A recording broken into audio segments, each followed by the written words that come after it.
नमः। ॐ दुर्गायै नमः। ॐ पूर्णमदः पूर्णमिदं पूर्णात् पूर्णमुदच्यते पूर्णस्य पूर्णमादाय पूर्णमेवावशिष्यते।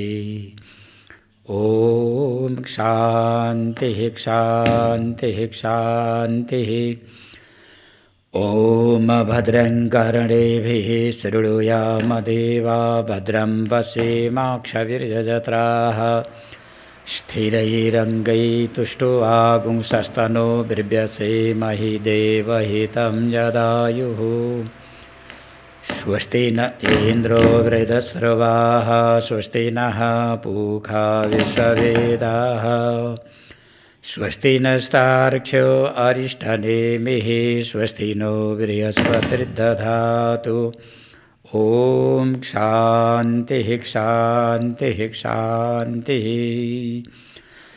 नारायणं पद्मभवं वसिष्ठं शक्तिं च तत्पुत्रपराशरं च व्यासं सुखं गौडपदं महान्तं गोविन्दयोगेन्द्रमथास्य शिष्यं श्रीशङ्कराचार्यमथास्य पद्मपादाञ्च हस्तामलकञ्च शिष्यं तं तोटकं वार्तिककारमन्यान्यस्मद्गुरुन् सन्ततमानतोऽस्मि।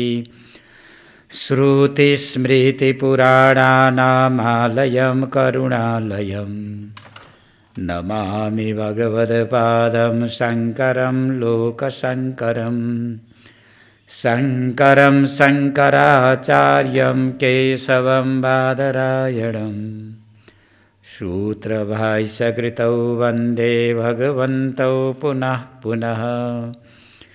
ईश्वरो गुरुरात्मेति मूर्तिभेदविभागिने व्योमवद्व्याप्तदेहाय दक्षिणामूर्तये नमः।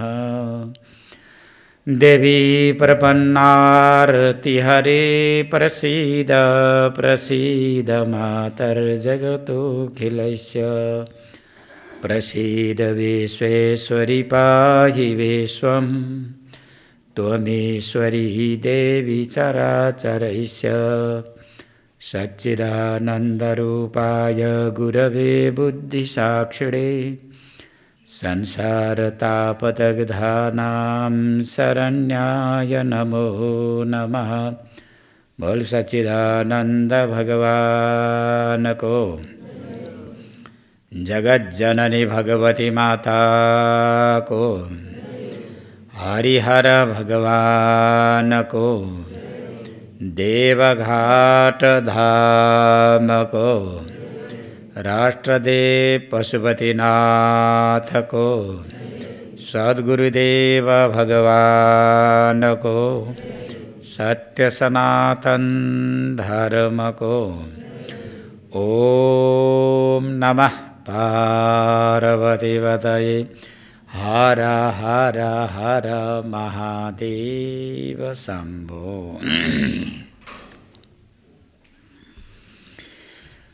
कात्यायनी महामाये बनो। कात्यायनी महामाये भवानी भुवनेश्वरी। भवानी भुवनेश्वरी। संसार सागरे मग्नं संसार सागरे मग्नं मामोद्धर कृपामये मामुद्धर कृपामये कात्यायनि महामाये कात्यायनि महामाये भवानी भुवनेश्वरी भवानी भुवनेश्वरी संसार सागरे मग्नम् संसार सागरे मग्नम् मामुद्धर कृपामये मामुद्धर कृपामये या देवी सर्वभूतेषु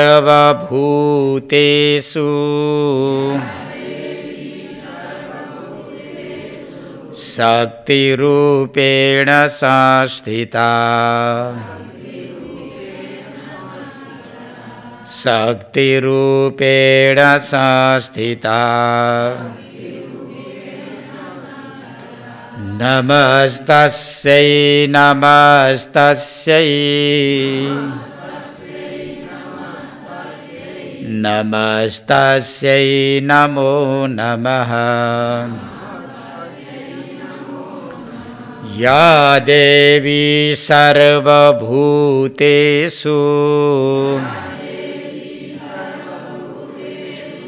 बुद्धिरूपेण संस्थिता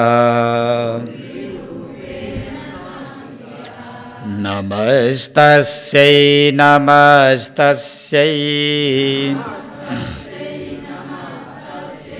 नमस्तस्यै नमो नमः या देवी सर्वभूतेषु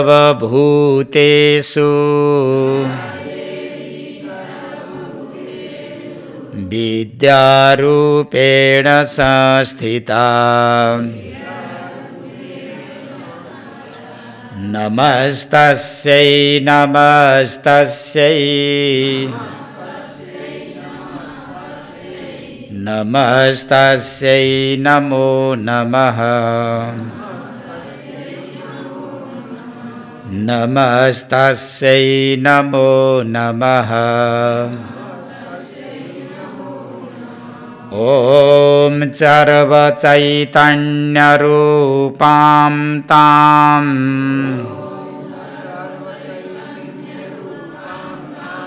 सर्वचैतन्यरूपां तां आद्यां विद्यां च धीमहि आद्यां विद्यां च धीमहि बुद्धिं या नः प्रचोदयात् बुद्धिं या नः प्रचोदयात् ॐ सर्वचैतन्यरूपां तां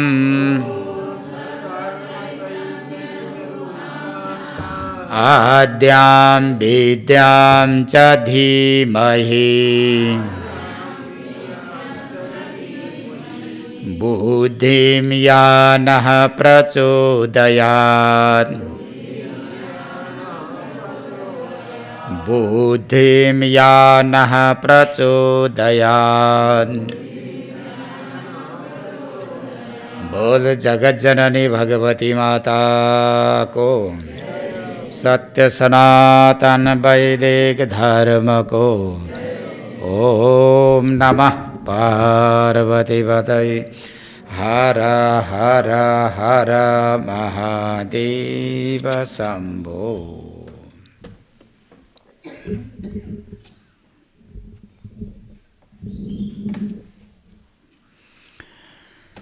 हरिहर भगवान र जगज्जननी भगवती माताका चरणारविन्दमा मनसा प्रणाम गर्दै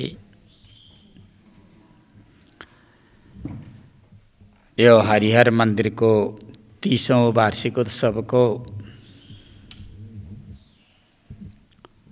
पुनीत अवसरमा यो शारदीय नवरात्र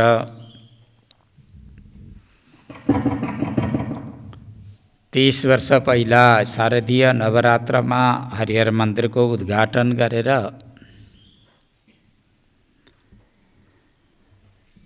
मन्दिरमा रहेका समस्त देवी देवताको प्राण प्रतिष्ठा गरेका थियौं। आज 30 वर्ष भयो। यो 30औं वार्षिकोत्सव प्रारम्भ भएको छ। शारदीय नवरात्रमा हामीले सदा नै वार्षिकोत्सव जसका साथसाथमा जगज्जननी भगवतीको आराधना गर्दै आएका छौं। अहिले पनि यहाँ शतचण्डी लघुरुद्राभिषेक मन्त्रको जप,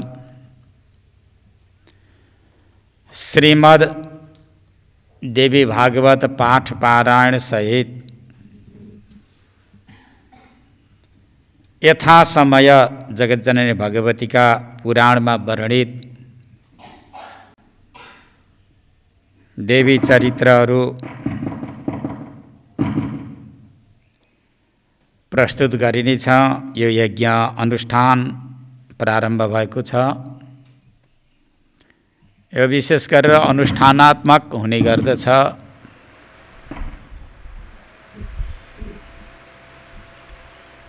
हरिहर मन्दिरमा विशेष गरेर अनुष्ठान विधिवत हुने गर्छ। अहिले पनि विधिवत यहाँ अनुष्ठान प्रारम्भ भएको छ। हरिहर मन्दिरसँग आबद्ध भएका समस्त भक्तहरूको प्रत्यक्ष परोक्ष रूपमा सहयोग मद्दत रहेको छ र यो अनुष्ठान समस्त भक्तजनहरूको हो।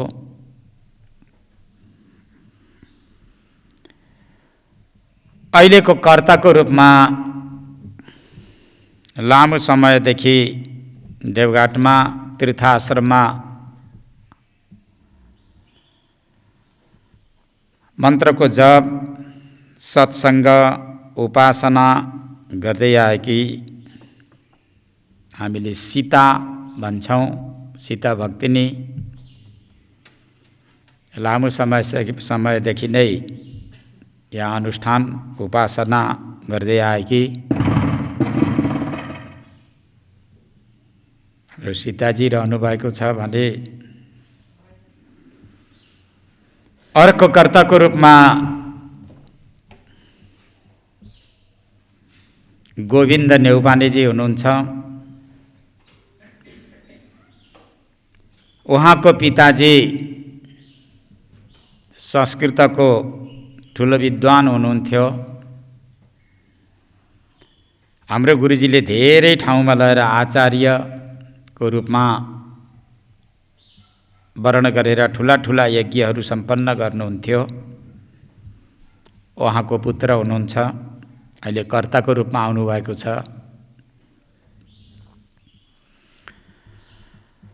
सबै भक्तको साथ सहयोग रहेको छ। यहाँका साधु सन्त भक्त भक्तिनी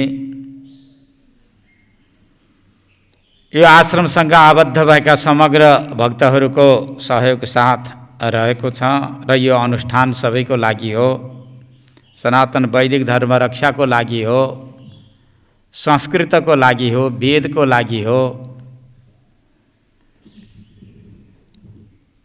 प्राणी मात्रको हितको कामना गर्दै यो अनुष्ठान प्रारम्भ भएको छ। हिजो प्रतिपदा विधिवत प्रारम्भ गर्यौं। आज द्वितीय दिन 2 दुर्गा हामीले पार गरिसकेका छौं।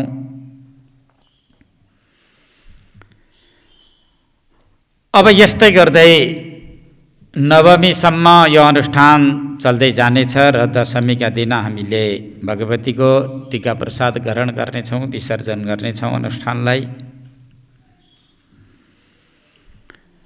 अब पाठ पारायणका साथसाथमा यहाँ देवीका चरित्रहरू पनि प्रस्तुत छन्। यज्ञका आचार्यको रूपमा यसै गुरुकुलमका पूर्व विद्यार्थी अहिले अध्यापक यो परम्पराको प्रथम आचार्य सिद्धिनाथ गुरु भनेर प्रसिद्ध हुनुहुन्छ। उहाँको कनिष्ठ पुत्र मेरा शिष्य अर्जुन पाण्डेय आचार्यको रूपमा रहेका छन्। उपाचार्यको रूपमा गोविन्द गोपाल खतिवडा, यसै गुरुकुलमका विद्यार्थी अहिले अध्यापक शिष्य गोविन्द गोपाल खतिवडा उपाचार्यको रूपमा रहेका छन् र अन्य विद्यार्थीहरूद्वारा अनुष्ठान अगाडि बढिरहेको छ। अब देवीका चरित्रको सन्दर्भमा आचार्य अर्जुनले अगाडि जति बढाउन समयले साथ दिन्छ, बढाउन सकिन्छ, उनले अगाडि बढाउने छन्। मैले देवी गीता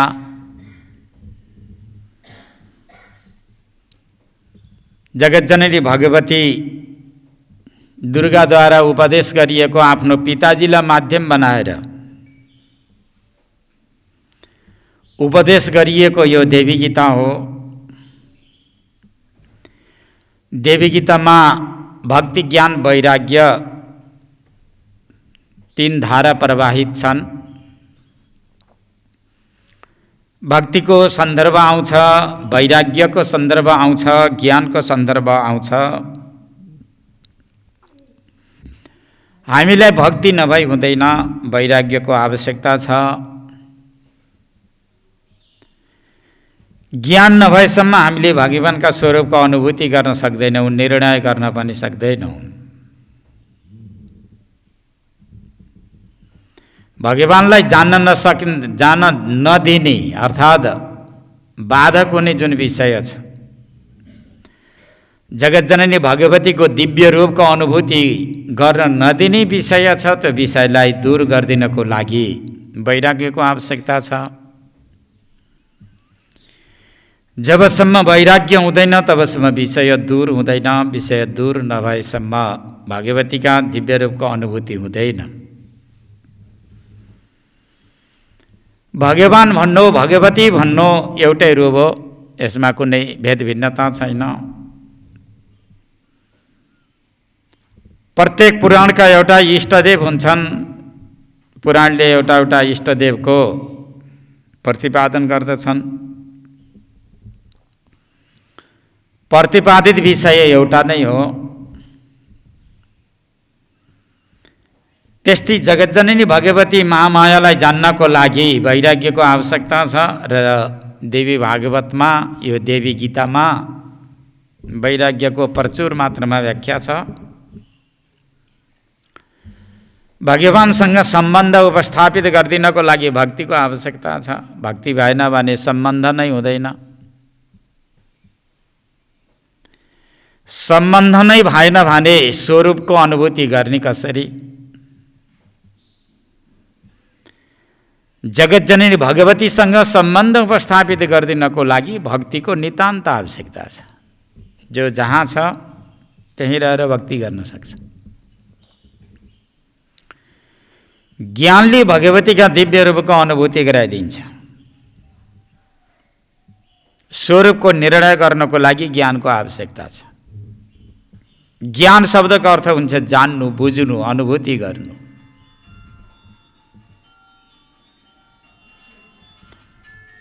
स्वरूपको अनुभूति गर्न सकिएन भने तापत्रय अर्थात् तीन प्रकारका तापहरू दूर हुँदैनन्। यो सकल शास्त्रले निर्णय गरेको छ। ब्रह्मज्ञानीहरूले अनुभव गर्नुभएको छ। ऋषिमुनि महर्षिहरूले उद्घोष गर्नुभएको छ। त्यसैले भक्तिको आवश्यकता छ भगवानसँग सम्बन्ध उपस्थापित गर्नको लागि। सम्बन्धको बीचमा विक्षेप विघ्न उपस्थित गराइदिने, विषयलाई दूर गरिदिनको लागि वैराग्यको आवश्यकता छ। त्यसको व्याख्या छ। आत्माको अर्थात् भगवानका दिव्य रूपको अनुभूति गर्नको लागि ज्ञानको आवश्यकता छ। यिनै त्रिविध सङ्गम दैवी गीतामा छ। आफ्नो पितालाई माध्यम बनाएर, हिमालय पर्वतलाई माध्यम बनाएर जगतजननी भगवतीले ब्रह्मविद्याको उपदेश गर्नुहुन्छ। श्रीमद् भागवत तृतीय स्कन्धमा आफ्नै आमालाई माध्यम बनाएर ब्रह्मविद्याको प्रकाश गर्नुभएको छ कपिल भगवानले। गुरु र शिष्यको सम्बन्ध नभएसम्म ब्रह्मविद्या प्रस्तुत हुँदैन। असल शास्त्र, असल ग्रन्थहरू श्रवण गर्न पाइएन भने कर्तव्य र अकर्तव्यको बोध हुँदैन। असल शास्त्र, असल ग्रन्थहरू गुरु र शिष्यको बीचबाट उत्पत्ति हुने गर्छ। जिज्ञासु शिष्य, शिष्यको जिज्ञासालाई तृप्ति गराइदिने, कृतार्थ गराइदिने योग्य गुरु, जसका बीचबाट अद्भुत शास्त्र, योग शास्त्र, ब्रह्मविद्या सम्पन्न शास्त्रहरूको उत्पत्ति हुन्छ। यहाँ हिमालय आफ्नो पिताले जिज्ञासा राख्नु भएको छ। हे जगतजननी भगवती, मलाई माध्यम बनाएर तपाईँ प्रकट हुनुभएको छ। यद्यपि प्रचुर मात्रामा साधना थिएनन्, त्यति ठुलो भक्ति मसँग थिएन। ऋषिमुनि महर्षिहरू, अमलात्मा विमलात्माहरूले उपदेश गरे अनुसार मेरा उपासना पद्धति पनि कमी नै थिए। र पनि हजुरले दया गर्नुभयो, कृपा गर्नुभयो, करुणा गर्नुभयो। हजुरको दयाको ऋण तिर्न मैले कदापि सक्दिनँ। हे जगतजननी भगवती, नतमस्तक हुनु सिवाय, हात जोड्नु सिवाय, हृदय समर्पण गर्नु सिवाय ऋण तिर्ने मसँग दोस्रो उपाय केही छैन। किनकि मलाई माध्यम बनाएर तपाईँ अवतरित हुनुभयो। मलाई माध्यम बनाएर तपाईँ अवतरित हुनुले मेरो श्रेय र गौरव बढेको छ, मेरो कुलको गौरव बढेको छ, मेरो खानदानको गौरव बढेको छ।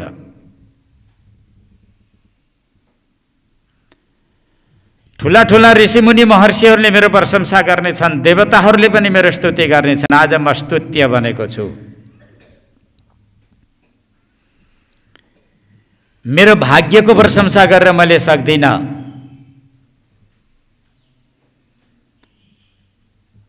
हे जगतजननी भगवती माता, अब यतिले मात्र पुग्दैन। म अब तर्न चाहन्छु, हजुरको असली रूप जान्न चाहन्छु। जड र चेतनलाई अलग गर्न चाहन्छु। द्रष्टा र दृश्यलाई मैले अलग गर्न चाहन्छु। चैतन्य आत्माको अनुभूति गर्न चाहन्छु। यसको उपदेश गर्नुहोस्। प्रकृति र पुरुष यो सृष्टिमा विद्यमान छन् भन्ने सुन्दछु। प्रकृतिको अंश के हो, पुरुषको अंश के हो? पुरुषलाई नजानेसम्म, पुरुष तत्व भनेको चैतन्य तत्व हो, जुन तत्वको अनुभव नगरेसम्म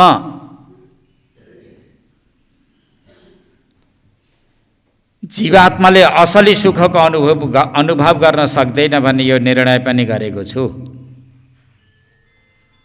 यो हिमालयले आफ्नो जिज्ञासा, आफ्नो भाग्यको प्रशंसा, कुलको प्रशंसा गर्दै यसरी जिज्ञासा राखिसकेपछि जगतजननी भगवती महामायाले अब यहाँ ब्रह्मविद्याको उपदेश, जड र चेतनको विवेचना, प्रकृति र पुरुषका स्वरूपको वर्णन, प्रकृति र पुरुषलाई अलग गरिने जुन साधनहरू छन् समग्र साधनको विषयमा चिन्तन गराउँदै गराउँदै अगाडि जानुभएको छ। प्राय यो शारदीय नवरात्रमा भइरहेको अनुष्ठानमा मैले देवी गीताकै नै प्रवचन गर्ने गरेको छु। आचार्यहरूले अरू चरित्रको वर्णन गर्ने। गत वर्षको देवी गीताको प्रवचनमा मैले तृतीय अध्यायसम्म यसको चिन्तन गराएको थिएँ। देवी गीताको चतुर्थ अध्यायबाट अहिलेको सत्र प्रारम्भ हुन्छ।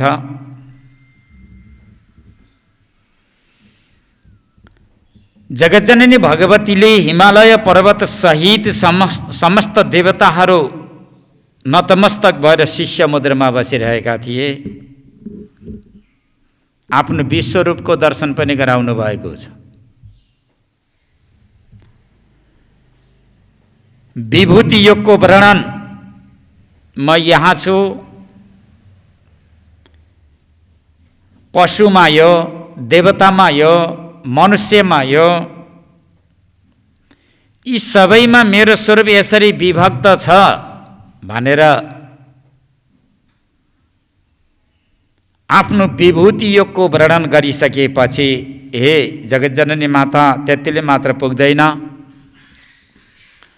हजुरको सर्वरूप सर्वस्वरूप विश्वरूपको दर्शन गर्न चाहन्छु भनेर आफ्नो पिताश्रीको जिज्ञासा रह्यो र देवताहरूको पनि त्यस्तै जिज्ञासा रह्यो। भगवत गीता 11 अध्यायमा भगवान श्रीकृष्णले अर्जुनलाई विश्वरूपको दर्शन गराए जस्तै यहाँ भगवती जगतजननीले पनि विश्वरूपको दर्शन गराउनु भएको छ।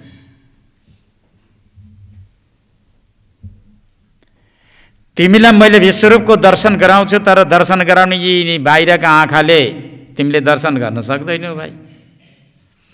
दिव्यम ददामि ते चक्षु पश्यमे योगमैश्वरम भनेर भगवान श्रीकृष्णले तिमीलाई मेरो यो दिव्य रूपको दर्शन गर्ने दिव्य चक्षु प्रदान गर्छु भनेर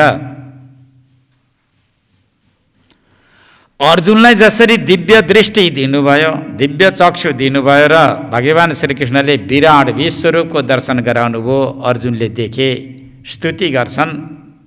जसरी त्यस्तै प्रकारले यहाँ पनि जगतजननी भगवतीले समग्र देवताका बीचमा आफ्नो विराट रूपको प्रदर्शन गराउनु भयो। त्यही इन्द्र, वरुण, कुबेर समग्र देवी देवताहरू निहित थिए। 14 भुवन जगतजननी भगवतीको शरीरमा निहित थियो। सूर्य, चन्द्र, अग्नि 3 नेत्र प्रज्वलित थिए। विचित्रको रूप थियो।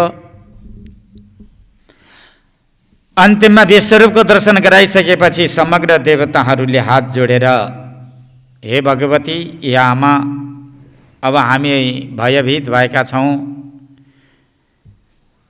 यही रूपको मात्र हामीले ध्यान गर्न सक्दैनौँ, धारणा गर्न सक्दैनौँ, हृदयमा ल्याएर बसालिरहन सक्दैनौँ। हामी असमर्थ छौँ। ती साधन स्रोतहरू हामीसँग एकदमै कमी छन्, न्यून छन्। अतः यो रूपलाई हजुरले समेटिदिनुहोस्। अब हामीलाई शान्त विग्रहका रूपमा हजुर उपस्थित भइदिनुहोस्। शान्त विग्रहलाई माध्यम बनाएर हामीलाई उपदेश गर्नुहोस्। हामीले यो रूपलाई हेरिरहन, देखिरहन, धारणा गरिरहन सक्दैनौँ भनेर समग्र देवताहरूले स्तुति र प्रार्थना गरिसकेपछि जगतजननी भगवतीले त्यो विराट रूपलाई फेरि समेटिदिनुहुन्छ। सौम्य शान्त अष्टादश भुजाको रूपमा जगतजननी भगवती उपस्थित हुनुहुन्छ। त्यो घोर रूपलाई समेटिदिनुहुन्छ। शान्त रूपलाई देखिसकेपछि समग्र देवताहरू नतमस्तक भए, शिर झुक्यो, काँध झुकेको छ। हात जोड्दै देवताहरूले भनेका छन्, पाशाङ्कुशबरा भीति धरम सर्वाङ्ग कोमलम करुणा पूर्ण नयनम मन्दस्मित मुखाम्बुजम। भगवतीको रूप यस्तो देखियो। भगवतीको सगुण रूपको दर्शनले भक्तको हृदय निर्मल हुन्छ, विमल हुन्छ, शान्त हुन्छ, स्वच्छ हुन्छ, पवित्र हुन्छ। अहिलेको आयुसम्म प्राप्त गर्न नसकेको त्यो आभा, कान्ति, शक्ति, ऊर्जा त्यो उपासक जिज्ञासु मुमुक्षुको हृदयमा प्रादुर्भाव हुन्छ। तपाईँहरूलाई थाहा छ भगवतीका दुई रूप, भगवानका दुई रूप, सगुण र निर्गुण।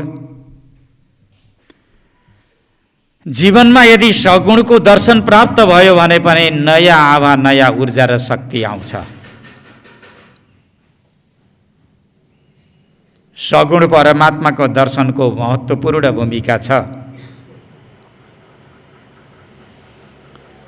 सगुण परमात्माको दर्शन हुँदा हुँदा हृदय अत्यन्त शान्त र कृतार्थ हुन्छ। अनि त्यसपछि त्यस्तो हृदयमा परमात्माको व्यापक रूपमा बल्ल दर्शन हुन्छ। र यसरी हातमा 5 अंकुश धारण गरिएकी, सर्वाङ्ग कोमलम, सारा अङ्ग प्रत्यङ्गहरू कोमल, विचित्र रूप थियो।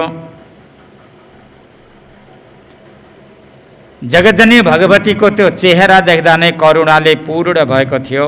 नयन नेत्र पनि त्यस्तै थिए, सबैलाई खिच्ने, देवताहरूलाई खिचिदिने, हिमालय पर्वतको हृदयलाई पनि खिचिदिने। मन्दस्मित, मन्द मन्द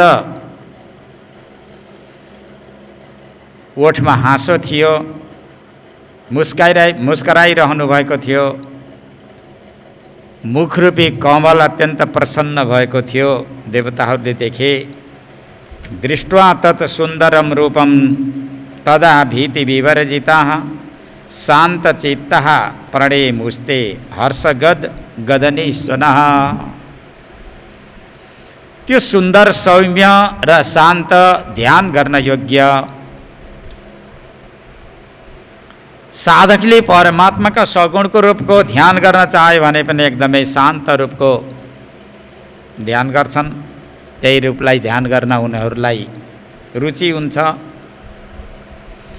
हृदयमा आएको जुन भय थियो, भय पनि पूर्णतया समाप्ति भएर गयो। विशाल रूप देख्दा कता कता भयभीत भएका थिए देवता।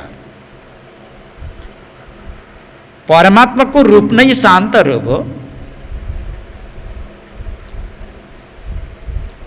तमोगुणी व्यक्तिहरूले विभत्स रूपको दर्शन पनि गर्न सक्छन्।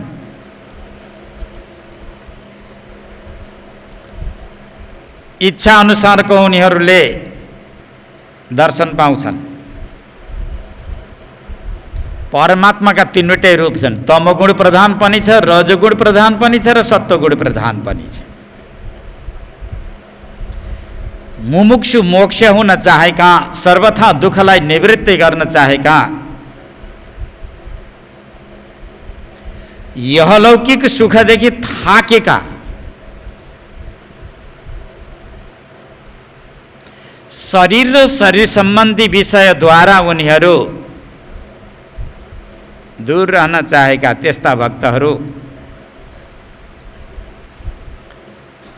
सत्वगुणले सम्पन्न भएको हँसिलो, उज्यालो, सबैको हृदयलाई खिच्न सक्ने त्यस्ता रूपको ध्यान गर्छन्। त यहाँ समस्त देवताहरूले पनि त्यही रूपको ध्यान गर्दै जाँदा भयवर्जिता भनेको भयदेखि उनीहरू विवर्जित भए, शान्त चित्त भए, स्वस्थ भए।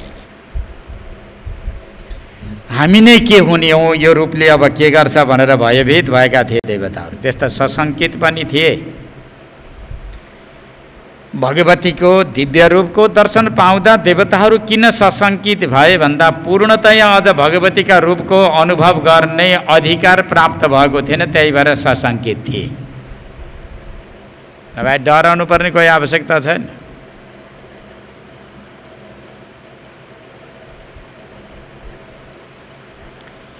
कंसको कारागारमा भगवान श्रीकृष्ण जन्मदै गर्दा वसुदेव भयभीत भएका थिए। पापी कंसले मेरा धेरै सन्तानहरूलाई नष्ट गरिसकेको छ, यो अन्तिम सन्तानलाई पनि यसले नष्ट गरिदिनेछ।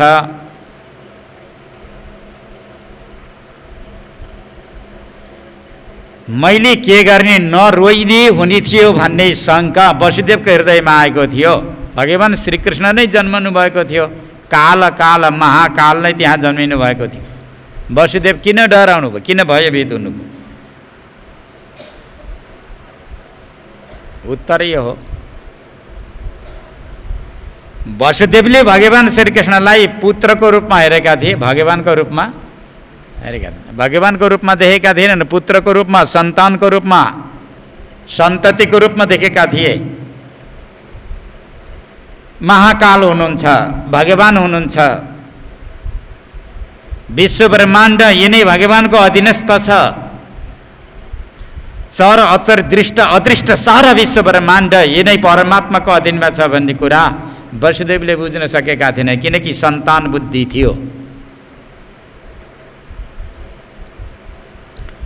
त्यस्तै यहाँ पनि देवता हिमालय सबै भयभीत भएका थिए भगवतीको त्यो विराट रूपको दर्शन गर्दै गर्दा। हामी के हुने हौँ, यो रूपले के गर्छ, सारा विश्व ब्रह्माण्ड एकैपटक रसातल पातालमा पुग्ने हो कि भन्ने भय थियो। भगवतीको यथार्थ रूपको अनुभूति गर्न सक्ने अधिकार प्राप्त भइसकेको थिएन, त्यही भएर उनीहरू भयभीत थिए। कर्मिक रूपले उनीहरूको चित्त शान्त स्वच्छ, जगतजननी भगवतीका दिव्य रूपको अनुभूति गर्ने जुन एउटा अधिकारी बनिसकेपछि शान्त चित्त भयो। हर्ष गदगद भनेको हर्षले गदगद भएर हामीले आज जीवनमा केही पायौँ। हिमालय सहित समग्र देवताहरू गदगद किन भए, रोमाञ्चित किन भए, शरीरका रौँ ठाडा ठाडा किन भए भन्दा जीवनमा आज अप्राप्य वस्तु प्राप्त भयो, दुर्लभ धन प्राप्त भयो। सृष्टि संसारमा वा स्वर्ग मर्त्य पाताल यो कुनै पनि लोकमा अब प्राप्त हुनुपर्ने कुनै पनि वस्तु बाँकी रहेन, प्राप्तव्य वस्तु छैन। पायौँ, हामीले ठुलो सम्पत्ति पायौँ, रत्न पायौँ, मणि पायौँ, अब पाउनु केही छैन। यसरी गदगद भएका थिए उनीहरू। सकल शास्त्रको उद्घोष पनि यही छ, परमात्मालाई पाउनु नै सर्वस्व पाउनु हो। परमात्मालाई नपाउनु, सांसारिक विषयलाई पाउनु, त्यो कोही पाउनु होइन।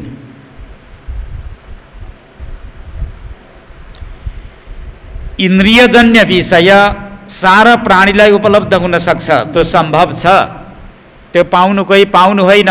मनुष्यतर शरीरलाई पनि प्राप्त हुन्छ।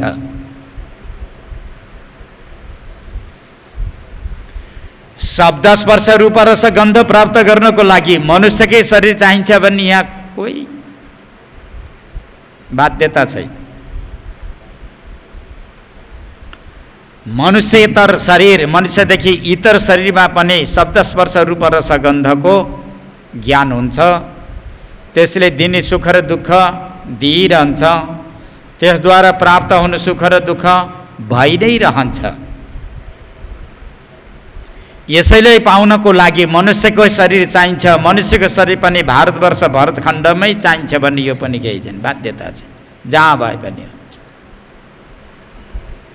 जहाँका व्यक्तिका मुखमा पनि जिउरो छ, आँखा छन्, कान छन्, नाक छ, छाला छ, गोडा छन्, पेट छ, जुन देश, जुन ठाउँ, जुन किनारा, जुन प्रदेशमा जन्मे पनि हुन्छ।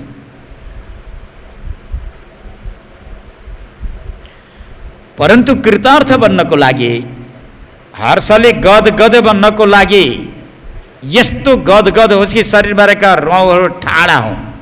ज्यादै गदगद भयो भने ठाडा हुन्छ।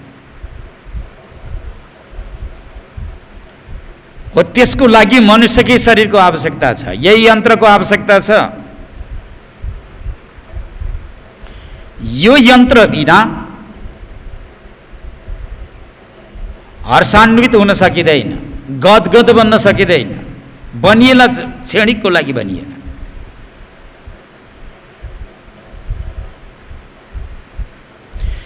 विषय प्राप्तिद्वारा आएको गदगद एक क्षणपछि त्यो गदगदले रोग निम्त्याउँछ, शोक निम्त्याउँछ, भोग निम्त्याउँछ, कुन्ने कहाँबाट कहाँ पुर्याउँछ थाहा हुँदैन। शास्त्रको निचोड अर्थ यही हो। ऋषिमुनि महर्षिले यही भन्नुहुन्छ।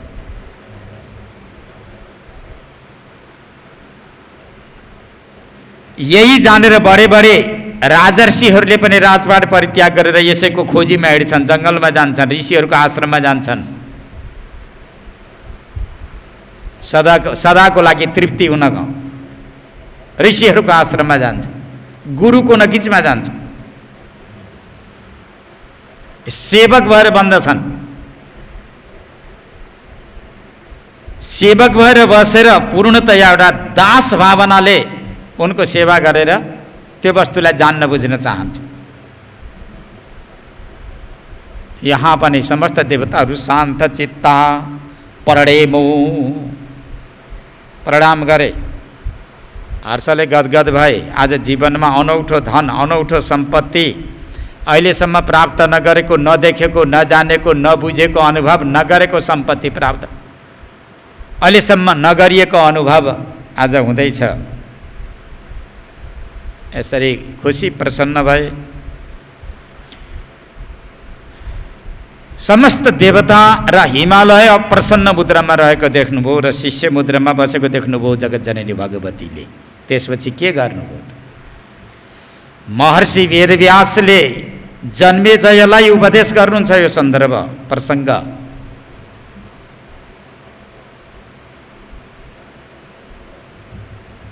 88,000 ऋषिहरूलाई सुत महर्षिले नैमिषारण्य क्षेत्रमा गद बनाउँदै अगाडिपट्टि ल्याइजानुहुन्छ। शास्त्रका कुरा हुन्, कोही विषयका कुरा होइन नि। शास्त्रको भाषा, शास्त्रका विषयवस्तु यथार्थ हुन्छन्, सत्य तथ्य हुन्छन्, त्यसमा छल कपट हुँदैन। शास्त्रको भाषामा जीवको हित र कल्याण जसरी हुन्छ त्यही मात्रै उल्लेखित छ, अरू छैन।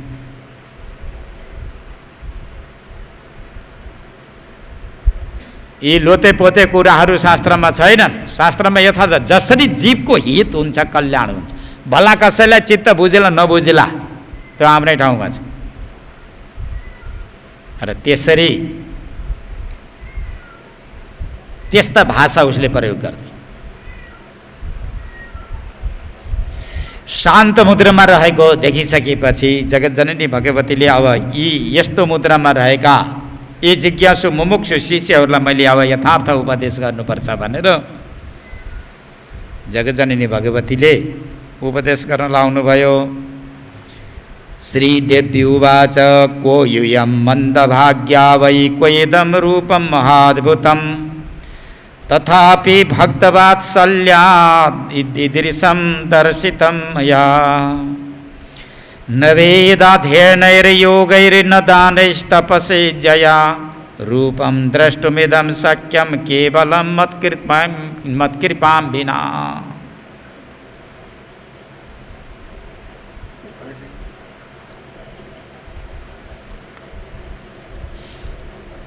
को यम मन्दभाग्यम वै वै भनेको निश्चय गरेर कहाँ ती मन्दमती भएका तिमीहरू देवताहरू भन्छ। हामीले देवतालाई ठुला मान्छौँ, जगतजननी भगवतीले मन्दमती भन्नुहुन्छ, मन्दभाग्या, एकदम सामान्य भाग्य भएका हे देवता हो। किन मन्दभाग्य भएका भन्नुभयो भने तिमी अमृत खान्छौ, केही समय स्वर्गमा बस्छौ, पुण्यकर्म सिद्धिन्छ, फेरि खस्छौ, तिम्रो भाग्य त्यस्तै हो। मनुष्यको शरीर प्राप्त गर्यौ, भारतवर्ष भरतखण्डमा जन्म्यौ, केही पुण्यप्रद कर्म गर्यौ, पुण्य कर्मको प्रभावले आज स्वर्गमा आएका छौ, बसेका छौ, ठुला र सानाको भेदभाव तिमी कहाँ पनि छ, मान सम्मान प्रतिष्ठाका चर्चा परिचर्चा तिमी कहाँ पनि छन्, अमृत भोजी छौ, खान पाए खुसी हुन्छौ, नभए दुखी हुन्छौ, पुण्य कर्म समाप्ति भयो भनेदेखि फेरि जान्छु, कुनै कता जानियो थाहा हुँदैन। त्यही भएर मन्दभाग्या, केही समयको लागि तिमीहरूको यो सुख हो, केही समयपछि यो सुख हराउँछ भाइ।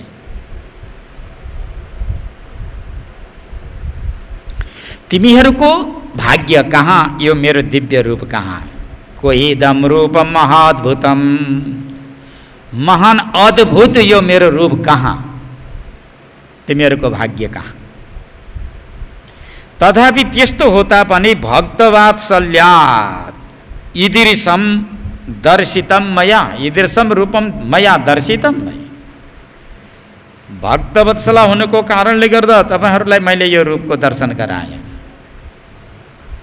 यहाँ भगवतीले यो भन्दै गर्दा अभिमान होइन, दम्भ होइन, कुनै अहङ्कार होइन, यो यथार्थ रूप हो। विश्व नियन्ता, एक सेकेन्डमा जसले विश्व ब्रह्माण्डको उत्पत्ति गराउँछ, धारणा गरिदिन्छ र एक सेकेन्डमा पूर्णतया ध्वस्त गरिदिन्छ, त्यस्तो शक्तिशाली परमात्मा सगुण रूपमा आएर अहिले उपदेश गर्दै हुनुहुन्छ, भन्दै हुनुहुन्छ। यथार्थ भाषा हो यो। यसो भन्दै गर्दा मेरो उपासना गर, तिम्रो मन्दमती भएका, मन्दभाग्य भएका, म सर्वोच्च कोटिमा रहेकी, यस्तो दर्शन तिमीलाई मैले दिएँ भने यो कुनै अभिमान होइन, यथार्थ हो।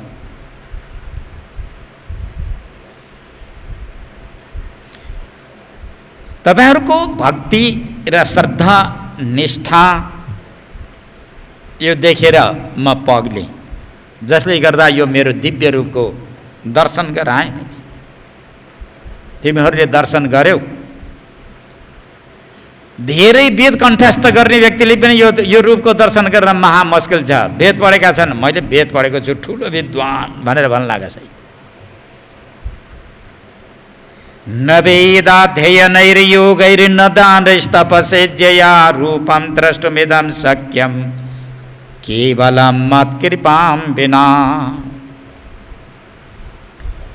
वेद कण्ठस्थ गरे, ऋग्वेद, यजुर्वेद, सामवेद, अथर्ववेद, शिक्षा, कल्प, व्याकरण, निरुक्ता, छन्द, ज्योतिष, 6 अङ्ग सहित 4 वेद कण्ठस्थ गरेका व्यक्तिले पनि यो रूपको दर्शन गर्न महा मुस्किल छ। किनकि वेद पढे तर वेदमा अहङ्कार मिसियो भने त्यस्ता अहङ्कारी व्यक्तिले मेरो दर्शन पाउँदैन। शब्द मात्र रटे, अर्थ रटेन। शब्द रटे, अर्थ जानेनन्, त्यो अर्थलाई व्यवहारमा घटाउन सकेन, जीवनमा उतार्न नसकेका त्यस्ता वेदलाई कण्ठस्थ गरेका व्यक्तिले पनि यो रूपको दर्शन पाउन सक्दैनन्। को मतलब के हो? पढेर मात्रै भगवानको दर्शन पाइन्छ भन्ने कुरा पनि होइन। यहाँहरू यसलाई खण्डन गर्छ। वेद भन्दा बित्तिकै वेदाङ्ग पनि हुन्छ, अङ्ग छन्, वेद 4 छ, 10 विद्या। यसरी यी कण्ठस्थ गरेकाले पनि भित्र भक्ति छैन, भाव छैन। मैले जान्नुपर्छ त्यो रूपको दर्शन गर्न। मैले सकिनँ भने इन्द्रियले मलाई खिच्छन्, यी ग्रहहरूले मलाई खिच्दछन्, किङ्कर बनाउँछन्। यिनको किङ्कर बन्नु त्यसभन्दा ठुलो दुर्भाग्य अरू केही पनि हुन सक्दैन। यस्तो जसले बुझेका छैनन् त्यस्ता व्यक्तिले वेद पढेर मात्र पनि मलाई जान्न सक्दैनन्। नवेदाध्ययन योगै, योग गर्ने, एकान्तमा बसेका छन्, प्राणायाम गर्दछन्, पुरक, कुम्भक, रेचक, पद्मासनमा बसे, शरीर सिधा गरेर बसे, प्राणलाई लिएर ब्रह्मरन्ध्रमा राखे, कई वर्षसम्म लिएर राखे, तर भित्र भक्ति भाव छैन, परमात्मालाई बुझ्ने त्यो अधिकार प्राप्त गरेका छैनन् भनेदेखि त्यस्ता व्यक्ति त्यो योगी, यस्ता योग गर्ने योगी भनेको सिधै गएर त्यहाँ संयोजित भएको होइन कि हठ योग गर्ने, प्राणायाम गर्ने, प्राणलाई लिएर ब्रह्मरन्ध्रमा लिएर राख्ने, तर भित्र वासना नभेटिएका हो, त्यस्ता व्यक्तिद्वारा पनि मलाई जान्न असम्भव छ भाइ। न दानै, प्रचुर मात्रामा दान गर्ने व्यक्तिले परमात्मालाई पाउँछ भनेर पनि आशा नगर्नु। कुनै कति भूमि दान गर्यो, कुनै कति के दान गर्यो, तर भित्र भक्ति छैन, भाव छैन, परमात्मालाई नजानेसम्म मेरो कल्याण हुँदैन भन्ने निर्णय जसले गरेको छैन त्यस्ता व्यक्तिले पुरा पृथ्वी नै दान गरे पनि पाउँदो रहेछ, न दानै, अरू के त।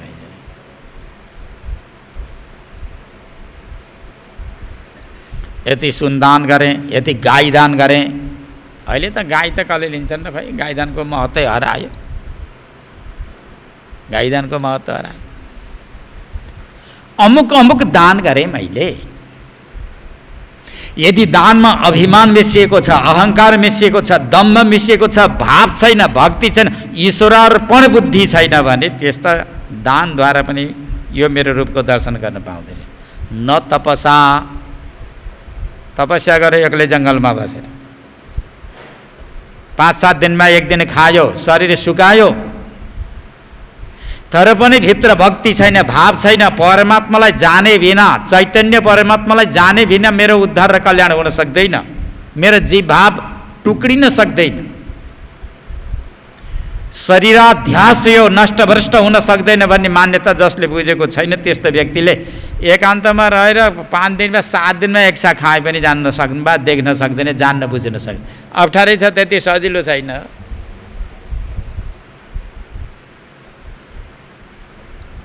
न वेदाध्ययनैर्योगैर्न दानैस्तपसिज्जया रूपं द्रष्टुमिदं शक्यं केवलं मत्कृपां विना। म तपस्वी हुँ भन्नेहरूले पनि जुन रूपको अनुभव गर्न छ, यी जया देवताको पूजा गरे, जय जगदीश हरे खुबसँग पूजा गर्छन्, तर भाव पवित्र छैन, भक्ति छैन, पग्लेको छैन, पानी भएको छैन, हृदय पूर्णतया पग्लेको छैन, उही मय बनेको छैन। कुनै पनि धातुको असल भाँडो बनाउनु छ भने त्यो धातु पग्लिनुपर्छ, अनि त्यसपछि साँचोमा राख्यो भने जस्तो चाहियो त्यस्तो हुन्छ। नपग्लेका धातुको असल भाँडो बन्दैन। यो मूर्तिकारहरूलाई थाहा हुन्छ, कलाकारहरूलाई थाहा हुन्छ यो कुरा। भगवान्मय बन्नको लागि हृदय पग्लिनुपर्छ, पूर्णतया समर्पित हुनुपर्छ। यहाँ वेदको सन्दर्भ ल्याउनु भयो, योगको सन्दर्भ ल्याउनु भयो, अध्ययन वेदाध्ययनको सन्दर्भ आयो, दानको सन्दर्भ आयो, तपस्याको सन्दर्भ, इज्जया भनेको पूजाको सन्दर्भ आयो। हामीले गर्ने पनि यही नै हो कि वेदाध्ययन गर्ने, वेदको अध्ययन, कि त बसेर योग गर्छु।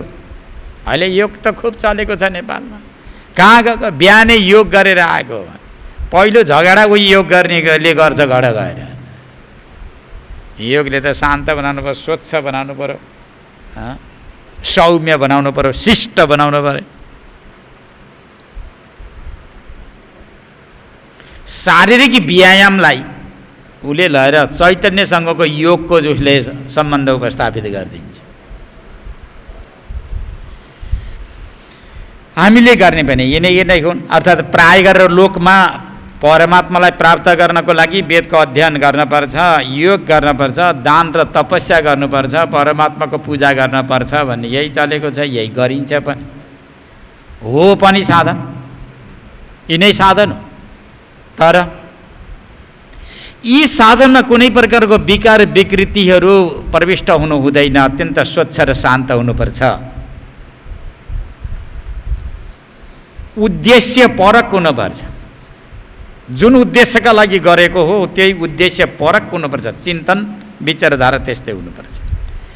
रूपम द्रष्टुमिदम सक्यम केवलम मत, मेरो कृपा प्राप्त नभएसम्म कसैलाई पनि यी उपायले मात्र दर्शन प्राप्त हुन सक्छ। भगवानको कृपाको ठुलो महत्त्व छ। यहाँ परमात्माको कृपा प्राप्त गर्नको लागि पात्र बन्न पर्यो।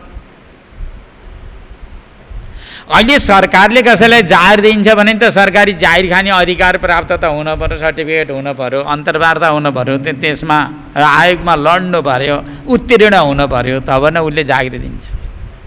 अहिले जागिर त दिँदैन।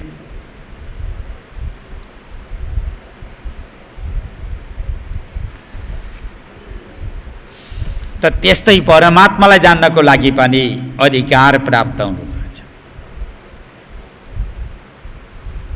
परमात्माको कृपा, मेरो कृपा बिना यस्तो रूपको दर्शन प्राप्त हुन दुर्लभ छ भन्ने भगवतीको यहाँ आशय बुझियो। यी शब्द प्रस्तुत छ। भगवतीले गरेको कृपालाई थाम्न धान्न सक्ने क्षमता पनि त चाहियो कि चाहिएन? ऊ त योग्य पात्र चाहियो नि। भगवतीले कृपा गर्नुहुन्छ, कोही काखा कोही पाका छैन। भगवतीले कुल जात वर्ग वर्ण लिङ्ग केही हेर्नुहुन्न भाइ, चाहे स्त्री चाहे पुरुष, बालक युवा वृद्ध, धनी गरिब, यहाँ वर्ग वर्ण, ब्रह्मचारीले भगवानलाई पाउने कि, गृहस्थले पाउने कि, वानप्रस्थ सन्यासले पाउने कि, ब्राह्मण क्षत्रिय वैश्य शूद्रले पाउने वा नपाउने, कसैले पाउने, स्त्रीले पाउने वा पुरुषले नपाउने वा पुरुषले पाउने स्त्री, यो कुनै प्रकारको भेदभाव छैन। भगवतीको कृपालाई पचाउन सक्ने, थाम्न सक्ने, धान्न सक्ने शक्ति खोपी तागत जसले आर्जन गरेको छ हो त्यसैले पाउँछ कृपा। त्यतिसम्म हुनुपर्छ।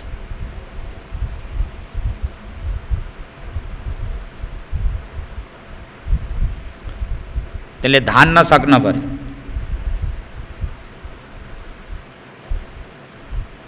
पचास किलो बोक्ने क्षमता भएका व्यक्तिलाई कसरी 1 कुन्टल बोकाइदियो भने बोक्न सक्छ सक्दैन? बिचरा त्यसैद्वारा थिचिएर मर्छ। सामान्य पूजाको अधिकारी व्यक्तिलाई भगवतीको कृपा महत्त्व भने ठुलो कृपा प्राप्त भयो भने त्यसले धान्नै सक्दैन, थाम्नै सक्दैन, बिचरा तपाईँ नास्तिक भइदिन्छ। अधिकार अनुसार उसले भगवतीको दया कृपालाई थाम्न धान्न सक्छ। त यही कुरा बताउँदै भन्नुहुन्छ, प्रकृतम शृणु राजेन्द्र परमात्मात्र जीवताम उपाधि योगात् सम्प्राप्त कर्तृत्वादिक दिकमप्युत। अब भगवतीले यथार्थ उपदेश गर्नुहुन्छ। जगतको उत्पत्ति कहाँबाट कसरी, जीवको उत्पत्ति कसरी, जीव र जगतमा ईश्वरको देन के छ। पञ्चदशीकारले पनि यही कुरा बताउनुहुन्छ, सदा विचारय तस्मात् जगत जीव परात्मा न। हे प्राणी, तिमीले 3 वस्तुको विचार गर। हे बाबु, जिज्ञासु छौ, कोही तर्न चाहन्छौ भने 3 वस्तुको विचार गर। जगतको विषयमा विचार गर। जगत के हो, केलाई जगत, केलाई संसार भन्छौ। जीव जीव भनिरहेका छौ, जीवको स्वरूप के हो, केलाई जीव भनिन्छ, त्यसको विषयमा चिन्तन गर। जीव भनेर केलाई भनिन्छ, जगत के हो, जीव के हो, ईश्वर के हो। 3 वस्तुमा सम्यकतया विचार गर। जगत जीव परात्मना, विद्यारण्य मुनिले पञ्चदशीमा लेख्नुहुन्छ।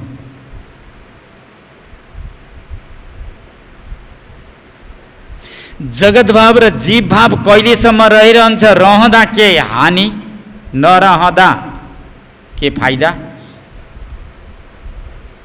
जीव र जगतको नुकसान हुँदा कतै ठुलो हानि क्षति हुने त होइन।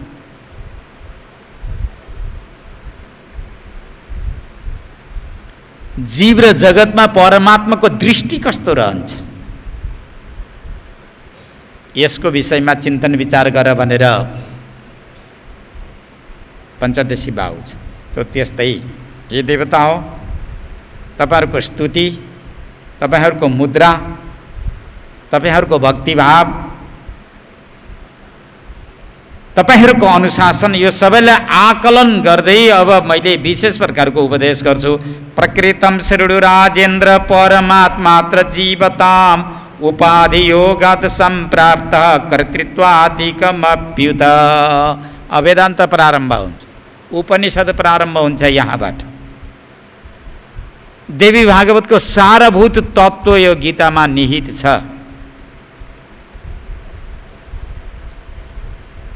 हे हिमालय, हे समस्त देवता हो, प्रकृतम चलिरहेको सन्दर्भ यो प्रसङ्गमा तपाईहरुले सुन्नुहोस्। तपाईहरुको कल्याण हुन्छ कसरी, जीव मात्रको कल्याण हुन्छ कसरी, त्यसको विषयमा म उपदेश गर्छु।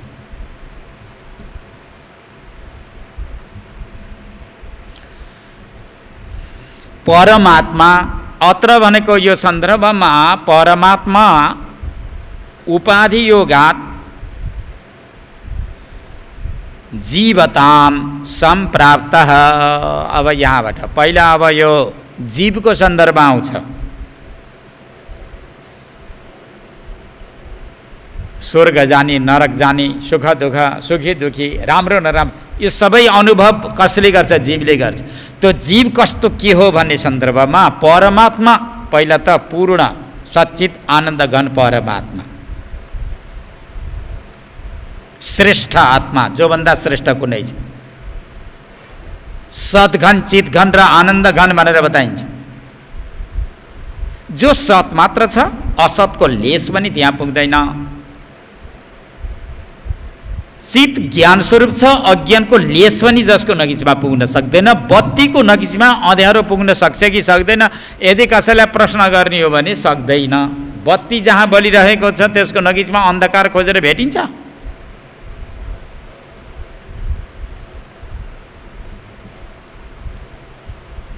झल्ल जहाँ प्रकाशिलो बत्ती बलिरहेछ, अन्धकार खोज्ने त्यहाँ गएर भेटिएला? भेटिन सक्दैन। चित भनेको ज्ञान स्वरूप छ, सबैभित्र रहेको तत्त्व चित स्वरूप हो। यहाँ नजानेर भुलेर त्यो चित स्वरूप परमात्मालाई जान्ने निष्ठा छैन, श्रद्धा छैन। जान्नुपर्छ भने भावना पनि कमजोर छ, त्यही भएर जान्न चाहँदैनन्। यसो बाहिर उही रे खैँजडी र मजुरमा मात्रै मुजुरा हो कि के भन्छ, त्यसैमा मात्र व्यक्तिहरू भुलेका हुन्छ।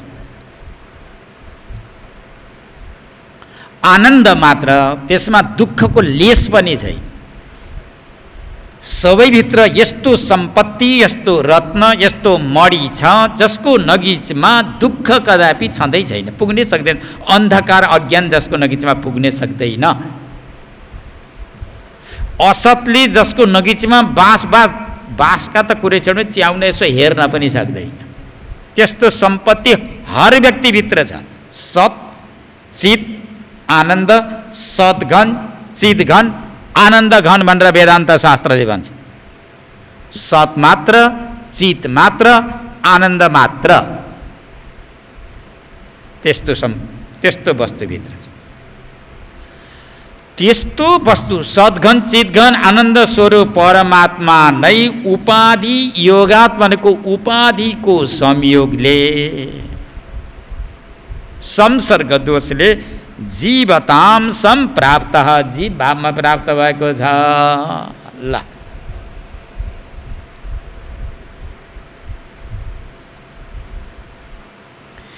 मैले बागमती नदीको दृष्टान्त दिने गर्छु। काठमाडौँ भगवान पशुपतिनाथको नगिचबाट बग्दै गरे कि बागमती पहिला शुद्ध थिइन्, पवित्र थिइन्, सबैले स्नान गर्थे रे।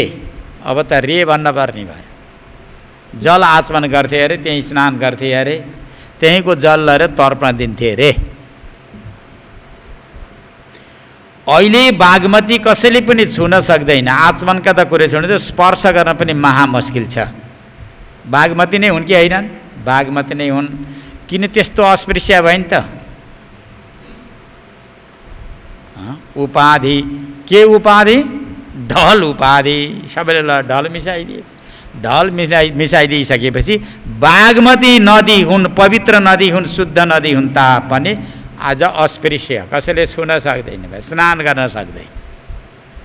यो दृष्टान्त सधैँ घट्छ, यहाँ मिल्छ। परमात्मा नै जीव रूपमा देखिएको छ, जीव रूपमा आएको छ, खडा भएको छ भन्नुमा दृष्टान्त के, त्यही बागमती नदी नै हो।